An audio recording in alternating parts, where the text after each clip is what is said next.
The Spy Who Loved Me is the third Roger Moore James Bond movie, and I'm very excited to give you guys my review for this movie. If you've seen it, be sure to leave a comment of what you thought about this movie. As well, be sure to like this video and subscribe to my channel. Now let's get into this review. For me, The Spy Who Loved Me is the movie that really figured out what kind of Bond Roger Moore was going to be.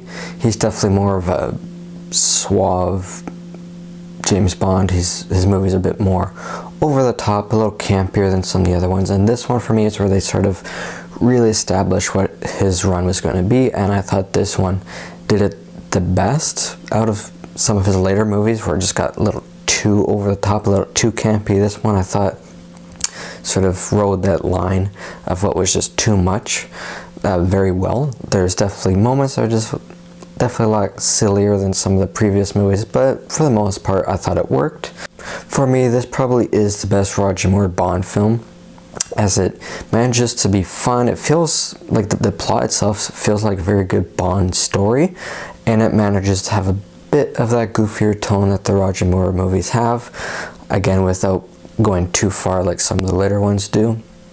I thought it was charming. It had a nice visual style to it. I was rewatching and I thought some of the cinematography was actually really good, maybe some of the best in the franchise.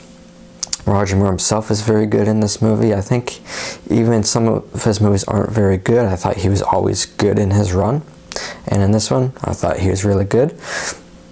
What the Bond villain is doing in this movie I thought really worked for a Bond storyline. I really liked the Bond villain's lair, the final act, that final battle I thought was great. And this movie I think has one of the best Bond women with another spy, Russian spy. I really like the dynamic she has with Bond, where there's sort of unequal grounds. Like usually whenever there's a Bond woman, you know, Bond's always the dominant person, but in this one there's a lot of scenes where they're just sort of measuring each other up, for lack of better words, where they're, you know, trying to say, oh, they know all this, but then the other person knows some other stuff, that sort of stuff. I thought it was really good. I thought they had really good chemistry and good banter, and it was sort of nice having a Bond woman that was on the same level as Bond.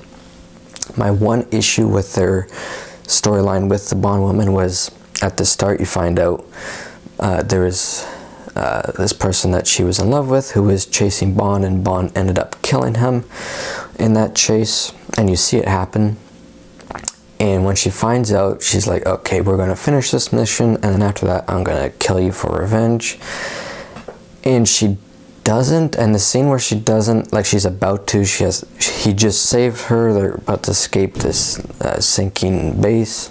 She has a gun on him, and then the champagne bottle pops and it startles him, and then they both laugh, and it just ends. So it usually ends with Bond and the Bond woman, and it just felt weird, like it didn't really explain why she didn't. Maybe it's because he just saved her life, but still it was sort of like, I felt like they didn't quite know how they were going to resolve that. So yeah, that part felt off to me, the way they resolved that. This movie, I just remembered, also has maybe the best henchman in the entire franchise. Definitely one of the most iconic, with Jaws. Really tall guy with these metal teeth who will, you know, bite people, bite their necks, and they'll die. I thought he was great, and he's a good example of balancing that goofy tone, because he can be menacing, but he also has moments that will sort of make you laugh, like he's about to throw this big rock at them, they get away, he drops it, lands on his foot, that sort of thing. And the idea of this really tall guy with Jaws can be kind of campy anyway, but I thought he was great in this movie. They use him again in Moonraker, not as well, but in this movie I thought he was great. Definitely one of the best parts for me. The villain was fine. I enjoyed what the villain was doing, and I loved the villain's base.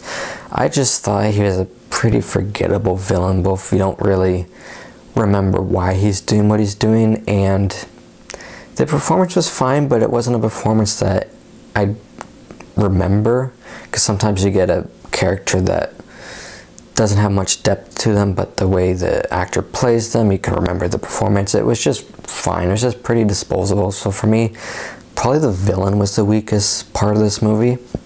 the rest of it, like the locations, I loved when they went to Egypt. That was great. Bond and the Bond woman I thought was great, other than how they resolved that storyline.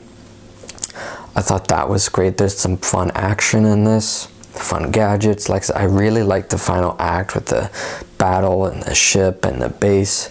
I really like that. I like some of the underwater stuff. There's a really cool chase scene where there's a helicopter chasing them when they're in their at the Bond car in this, and it turns into like a little underwater submarine. I really like that. I thought that was a lot of fun, and that again sort of balances that campier tone, and I thought it worked very well in this movie. I thought it was a lot of fun. So yeah, for me, other than kind of a